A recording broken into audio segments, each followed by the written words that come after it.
विदर्भातल्या परंपरा आणि संस्कृती जपणाऱ्या बेंबळा प्रकल्पामुळे मूळ गाव गमावलेलं सावंगा बुजुर्ग पुनर्वसन इथे 17 वर्षांपासून एक अनोखी परंपरा जिवंत ठेवली जात आहे।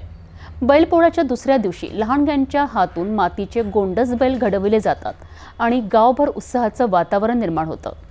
देशात प्रत्येक राज्याची स्वतःची प्रथा आणि परंपरा आहे। सध्या सणांचा उत्साह सर्वत्र दिसतोय।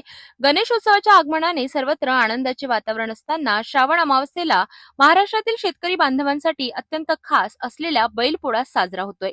या दिवशी शेतकरी आपल्या जीवाभावाचा साथीदार असलेल्या बैलांचे पूजन करतात, त्यांच्या प्रती कृतज्ञता व्यक्त करतात।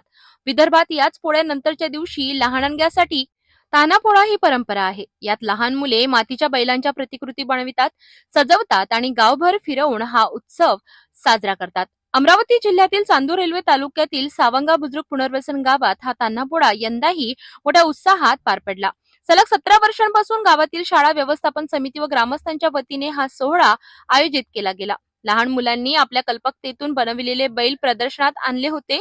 बैलांचे सौंदर्य, डिझाईन्स आणि कलात्मकतेनुसार विजेते निवडण्यात आले। यामध्ये प्रथम क्रमांक रितेश शंकर राऊत तर दुसरा क्रमांक कुमारी ठाकरे यांनी पटकाविला। या कार्यक्रमाचे अध्यक्षस्थान ॲडव्होकेट राजू अंबापुरे यांनी भूषविले, तर प्रमुख पाहुण्यांमध्ये सेवानिवृत्त सैनिक मेजर BM लोखंडे यांच्यासह अनेक मान्यवर उपस्थित होते।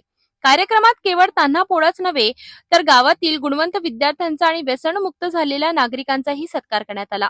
गावातील नागरिक संदीप सोळंके यांनी सांगितले की बेंबळा प्रकल्पामुळे गावातील मोठ्या बैलांचा पोळा संपुष्टात आला आहे। त्यामुळे नवीन पिढीला या परंपरेची माहिती मिळावी आणि त्यांच्या कलागुणांना वाव मिळावा म्हणून हा तान्हापोळा साजरा केला जातो।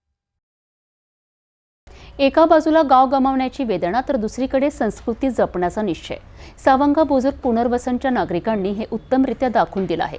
परंपरेचा वारसा कायम ठेवत लहान मुलांच्या हातून घडवलेले मातीचे बैल, त्यातील निरागसता आणि कला हेच तान्हापोळ्याचं खऱ्या अर्थानं सौंदर्य आहे।